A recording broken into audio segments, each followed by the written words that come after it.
Welcome to another episode of the Bandage Podcast, a weekly wrap-up of the most trending healthcare news.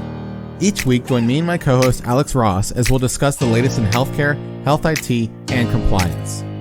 In this week's episode, we discuss Amazon Transcribe Medical, legislation for Smartwatch data, Instagram removing likes to improve mental health, and an online price estimator for health treatments. Let's wrap things up. This is episode 10 for the week of December 9th. I'm Matt Moneypenny. And I'm Alex Ross. Before we get started, our diagnosis code of the week is R63.2, polyphagia, parentheses, overeating. Let me tell you, Matt, if this hasn't happened to you, I feel like this is one of those times where our code is such a common one and everyone listening can probably relate to it. Especially after Thanksgiving. Right. However, for me, it happened extra bad, right? Yes. So Thanksgiving came, and I don't know if you know this about me, but I love mashed potatoes. Yes. Actually, I just like potatoes in general. Any potato, mashed, fried, sliced. Scalloped. Yeah, sliced raw with a little bit of salt. No, I'm just kidding on that one. But so, obviously, when the bowl of mashed potatoes hits my spot on the table, I just kind of flip it over and dump it on my plate. Like normal people do, right? Yeah, totally normal. Eat this entire mashed potato mountain. And is that a ride at Disneyland? Yes, mashed potato mountain at Disneyland. If it was, I would be going to Disneyland a lot more often than I do today. But no, you know what happens when you eat too much mashed potatoes? Polyphagia, that's exactly right. and I actually turned into a mashed potato. Oh. Mashed potato-induced psychosis. Oh, there we go. As a direct result of eating too many mashed potatoes. And, so my diagnosis code, it was polyphagia that put me in that position. That makes sense. So, basically, if you're going to be serving mashed potatoes here in the future, well, pass them to me first, please, because I like mashed potatoes, but probably don't put all of them in the bowl at first.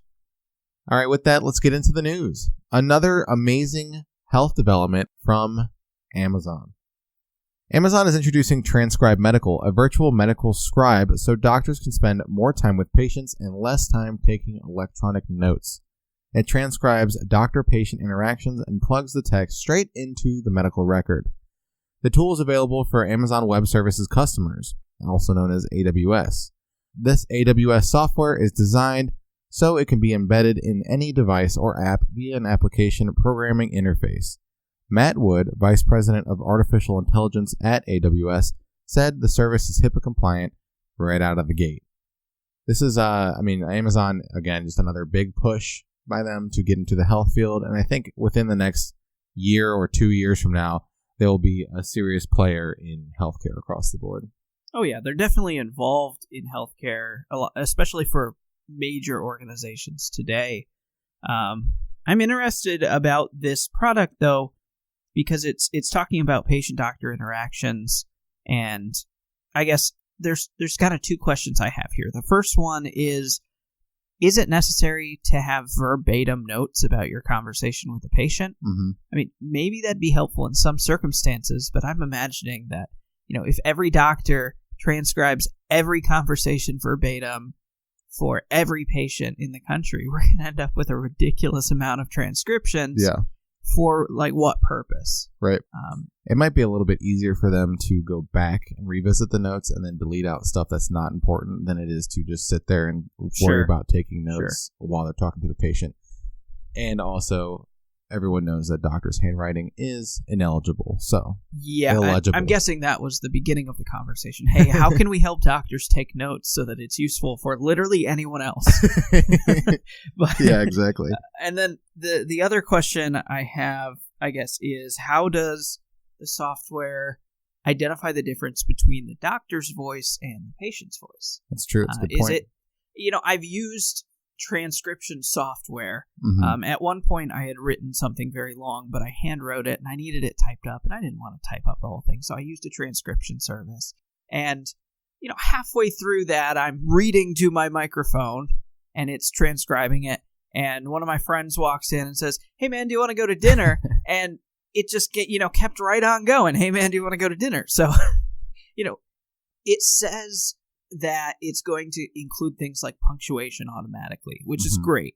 But how does it handle the interactions and kind of the back and forth, both in identifying who is speaking in each case and kind of separating those sentences between the people? Right. So I know out of the gate, and they said in the actual press release itself that it will be able to add punctuation without going, "Doctor, I think I have the flu, period.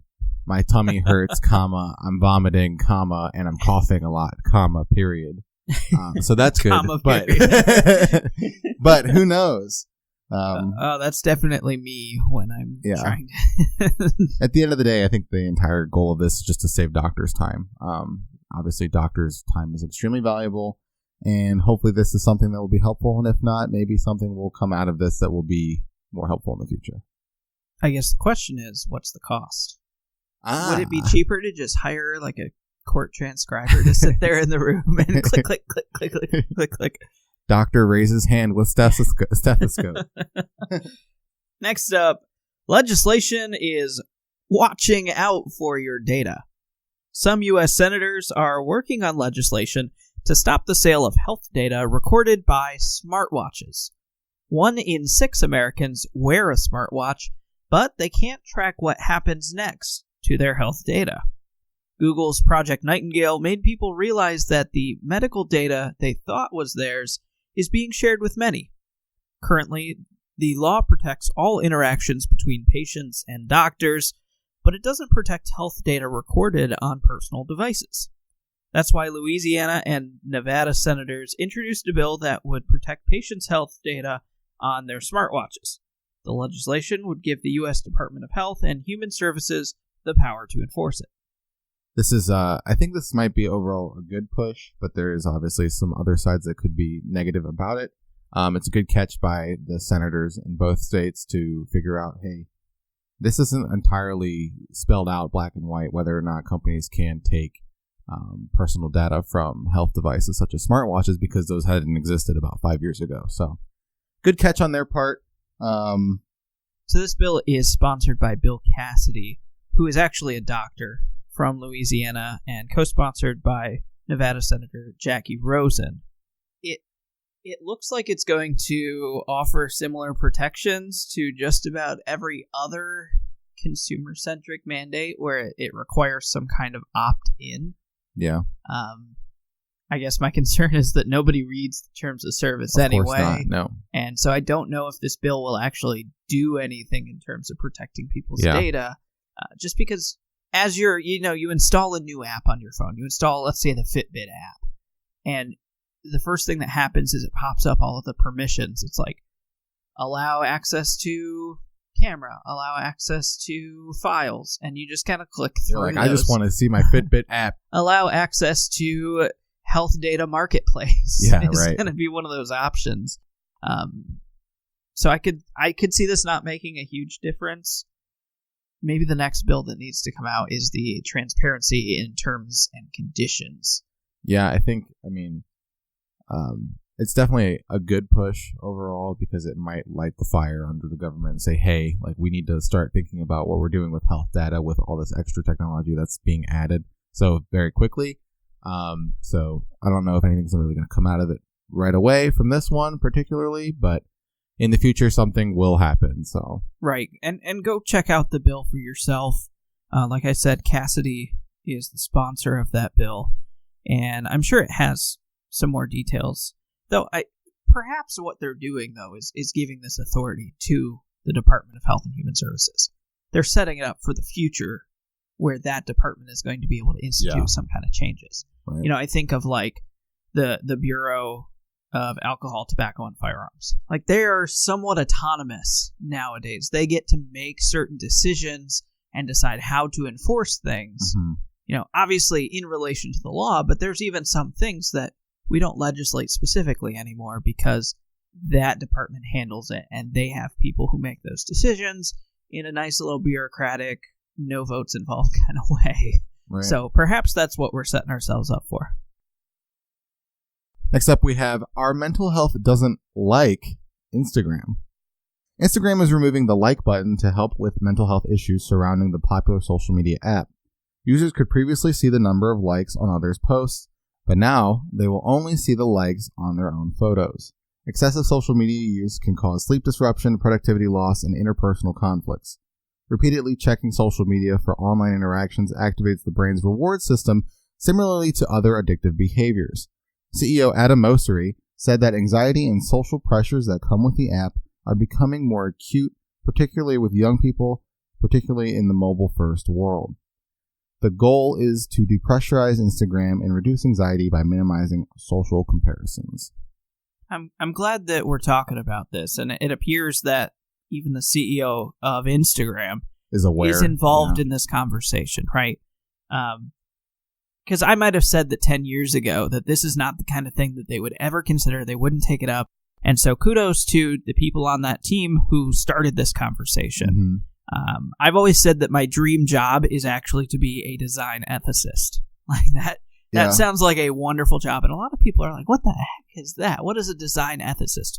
These large tech companies especially employ people whose main job is to decide and inform whether or not the design of your app and the functioning of your app is done in an ethical way. Mm-hmm. This is pretty famous coming from like Google, because they're concerned that, they want to make a great product that people want to use. Yes.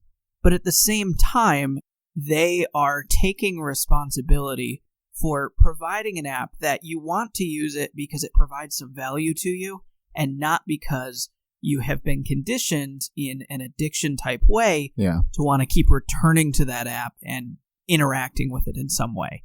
And, that kind of attitude is something that I'm enjoying seeing spread to more and more companies. The next place I'd like to see it go is even into video games. I have a lot of challenges with things like the loot chests and stuff that people get to open up, and it gives them that little hit of dopamine every time they open up a chest because they might get something special from it. And then, of course, they charge you 99 cents for each one of those. And before you know it, you've spent $200. And it's that, honing in on that kind of unethical playing off of the addictive properties of it. I'm glad to see Instagram doing something and changing up the way and trying new things to try and go in the right direction. Right. And if I wanted to play devil's advocate here, I could say, well, I mean, social media is based off of that entire social interaction, and Instagram is getting rid of their biggest social interaction in a sense, right? The whole idea is like, hey, that person liked this, I'm going to like it too, I'm going to like it too, and so on and so forth. You're much more likely to like something if it is popular by the masses, right? So that's kind of the devil's advocate approach to it, but I do think it's a good idea overall because this is just a push by Instagram and Facebook saying like, hey, we do recognize that FOMO is a thing and we keep hearing about it, and this is kind of our push to it. But conversely, it could be something where it's like Facebook's still doing damage control from their privacy issues just a year ago. This could be something where it's like, we need to get on the good side of people. How do we get on the good side of the majority of those people who are not using Facebook or Instagram right now, which would probably be the baby boomers? I'm not 100% sure, but I'm going to say that. So I think that this might be something to cater to those people rather than the people who are younger, because overall they want that social interaction, right? So right. The other feature that they did away with very recently was the activity feed. If you remember. No. I never used the activity feed, so maybe it was just because it wasn't popular. But essentially what that was an Instagram feed where you would see things that, like, the people you follow are interacting with. Yeah.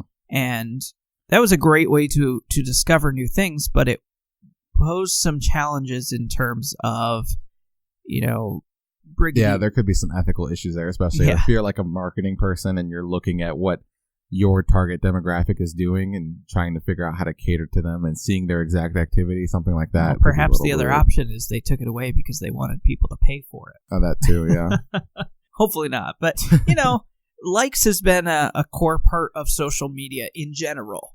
Yeah, since the beginning. Even back to MySpace. And I'd say even before that with some of the, pioneer social media networks that no one's ever heard of, like Zanga.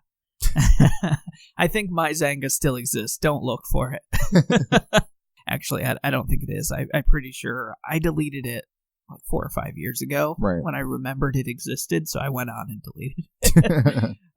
But, likes have been a core part of that from the very beginning. And it's a useful way for you to gauge what people think about kind of what you're sharing. Mm-hmm. And I like the addition of the reactions that Facebook has. Maybe Instagram ought to do something similar to that.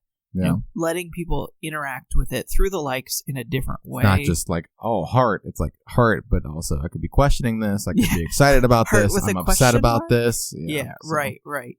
And I think that provides good feedback, especially for businesses or, as much as I hate to say it, influencers. I want to see where it goes. And they're not getting rid of likes entirely. They're just taking away the number count. Right. So that, I don't know, you don't feel so bad. Yeah, exactly.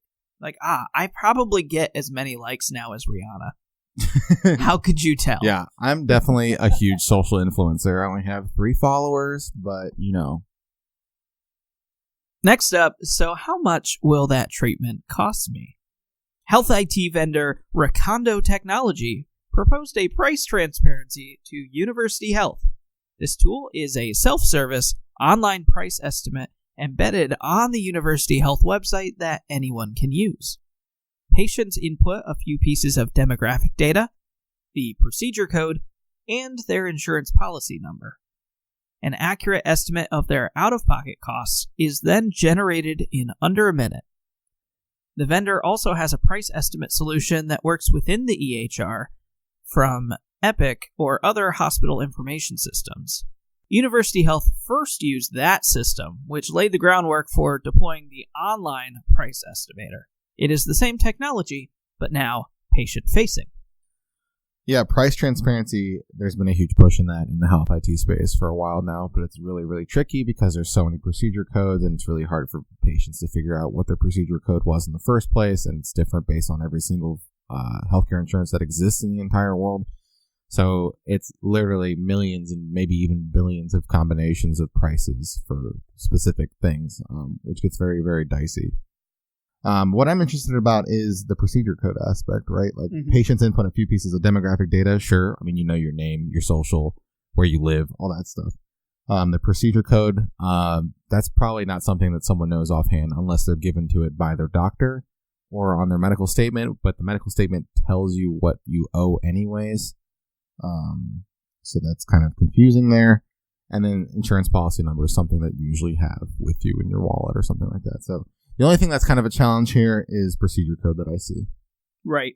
Now, related to this was the Trump administration's recent executive order calling for healthcare price transparency moving into 2020 and beyond. So this sets them ahead of the curve in terms of, being prepared for something like that. Mm-hmm. At this point, this tool has limited effectiveness in my mind because there's nothing to compare it to. Yeah. Obviously you could retroactively go back and look and see, would it have been cheaper if I went to this hospital? Right. But if there's not a whole lot of other options, places to check beforehand, what good does it do you? I mean, it gives you an estimate of what you're going to pay, I guess, which is useful. But at the same time, you're not going to be able to use a singular system for shopping around. The other concern I have, and I don't know if this is founded exactly, is the idea of bringing price shopping into the healthcare marketplace. Right. I think it's good to increase competition. I think it's good to, kind of drive prices to a fair point, and that competition to both encourage a fair price and better work. However, at the same time, my concern is that people are going to simply decide based on that price. Right. They're not going to consider who's a better doctor. They're not going to consider who has better records, who has more experience. They're just going to look at the price and say, all right, this guy is $2,000. This guy is $2,200. I'm just going to go with the guy who's $2,000. Yeah. Right. And he uses a wooden scalpel for surgery. Now, that's a little exaggerated. I don't think that'll happen, but I'm concerned that it allows people to promote themselves on their price over the quality of their service. Yeah, and this is kind of, to that point, that's kind of how e-commerce first started, was there wasn't really price transparency that much on the internet specifically. Obviously, if you went to the stores, there's prices, but on the internet, there really wasn't in the beginning. And then they made a big push for it, and then all came those reviews and those product reviews and all that thing. So I'm thinking eventually we might end up with something where it's like Amazon getting involved, and you just search a health thing, and you can just choose your doctor, and then Prime delivery one day he flies in from a drone or something. So can you imagine? You go to Amazon.com, you type in gastroenterologist, it's just a bunch of like portraits. Profiles. It just turns out to be like, it's actually like Tinder, but it's like real actual procedures. Sort by highest rated. Yeah, exactly. Sort by lowest price. Yeah, right. The online doctor marketplace coming to a website near you. Yeah, in the future. In the future. If this idea happens, please mail your royalty checks to Alex Ross, care of the Bandage Podcast. With that, let's go on to our next segment. BREACH, Breach Patrol. It's a breach! All of the latest cybersecurity breaches. Welcome to Breach Patrol, our segment about all the latest breaches in cybersecurity across the world. First up, we have Texas Cancer Care is the center of a breach. Irving, Texas-based Choice Cancer Care Treatment Center is notifying over 14,000 patients of a data breach that may have exposed their protected health information. The center noticed suspicious activity on the company email account in May. Upon investigation of a third-party forensic firm, the center determined that an unauthorized person gained access to the email account between May 1st and May 21st. Personal information was present in the email account. The patient data that may have been exposed includes names, medical or health information, driver's license numbers, social security numbers, credit card information, and passport numbers. Choice Cancer Center said there is no evidence of misuse of the information. The center is reviewing policies and procedures and conducting additional employee training on data privacy and security. This is a pretty big deal. The fact that passport numbers were lost, I don't think I've ever seen a medical breach where passport numbers were given. All right, this is a pretty important lesson, and it is don't email protected information. Mm-hmm. Period. Yep. Except through a secure email or an encrypted device. Yeah. Right. And I see this all the time working with healthcare providers, and a lot of times it's probably an accident that they just kind of include information in their email that they probably shouldn't have. They probably should have sent it to me in some more secure fashion. And that's kind of the lesson. Like, I gotta let them know, hey, in the future, if you're going to send that information, you need to be using a secure service, because it could potentially get compromised in a breach like this. Yeah. So use some kind of secure service. Don't email your PHI or passport numbers in this case. That includes picture scans of those as well. Right. What's kind of interesting here is, and this is just an example of how long it could take for a company to identify if they're breached in the first place. This article was just posted this week, and they said that it happened in May. So it took them it took them a very, very long time to determine the breach in the first place. And the person who got involved, or the person who breached the company, or people who breached the company, had access to it for an entire month, for 21 days. So they could pretty much do whatever they wanted, right? That's interesting. Yeah. But why would they stop having access after 20 days? Was there some kind of security feature that kicked in and reset logins, or I don't know. Well, actually, it says that the person gained access to the email account between those days, but they might still have access up until they determined it this week. Wow. So that's pretty bad. Oh, yeah, that's a lot worse than I thought it could have been. Yeah. And of course, they say there's no evidence of misuse of the information. That's probably just because they don't realize that it could be on the dark web right now, and they just haven't determined what the actual damage of it is. It just hasn't been used yet. Yeah, exactly. And there's no way of telling if there's misuse until it is used, right? So. Right. Next up, Black Friday deals that you can't avoid. Security firm Sanguine Security discovered that hackers injected malicious code into the website of Smith & Wesson. At first, The code appeared to belong to the security firm. Hackers created fake domains to carry out their information skimming campaign. Researchers at Sanguine Security observed the presence of the malicious script on Smith & Wesson's website on November 27th and found that it remained on the site until December 3rd.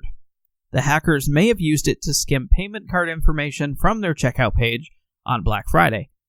Even though the code was removed on December 3rd, Smith & Wesson are yet to issue any statement or provide an update about the code that was designed to steal payment card information from its website.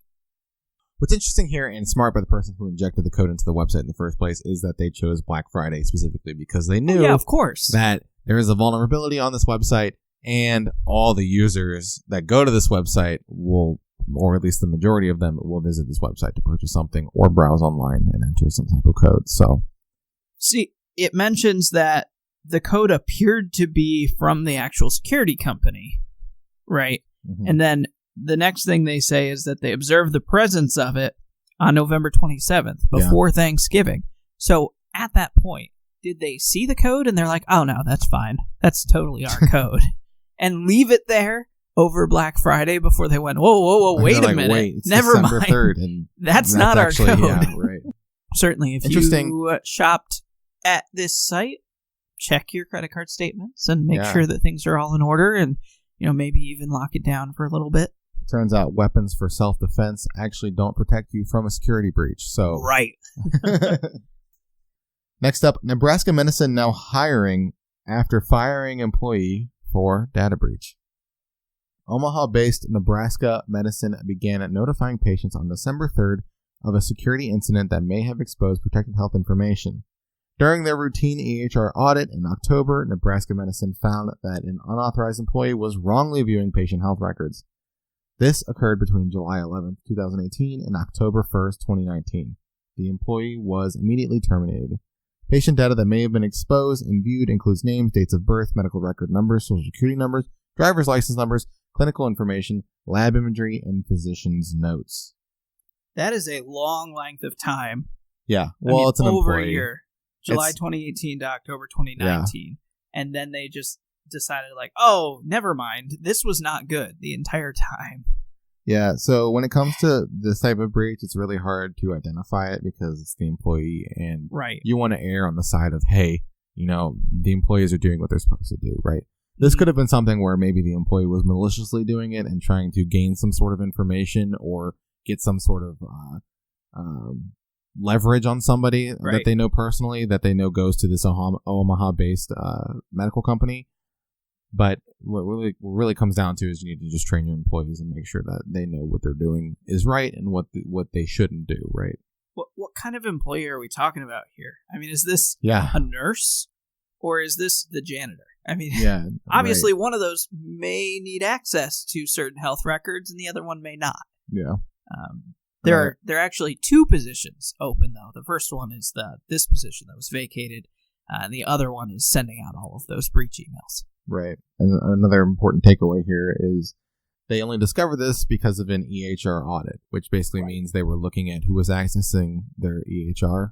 And that's how they found that this unauthorized employee was accessing things they shouldn't be accessing in the first place. But it also shows how important it is to audit your systems. If you don't audit your systems and you don't know who's accessing it, and obviously, like I said earlier, you want to make sure that your employees are doing what they should do, because if you're not telling them, or if you're not trusting them, then obviously it makes kind of a hostile work environment. But make sure that you're doing your audits. Right. And maybe start doing them a bit more often. Yeah. If you can. I understand it's a huge undertaking. It's a lot of work, but this it's almost been breach over a year. A year and a half, pretty much. Yeah, a year and a half of potential breaches. And theoretically, they should have caught this during the audit last October. But maybe you want to do mini audits in between there and just kind of check in. The more often you do the audit, the less work the audit will be. And hopefully the more potential breaches you'll catch before they become much more serious. And that's it for this week's wrap-up of your weekly healthcare news. I'm Alex Ross. And I'm Matt Moneypenny. And we'll see you next week. Thank you for joining us for this week's episode of The Bandage. This week's episode was written and produced by eTactics. eTactics is a leading revenue cycle solutions organization committed to providing innovative, web-based solutions that improve our clients' cash management and customer relationships. Thanks, and we'll see you next week.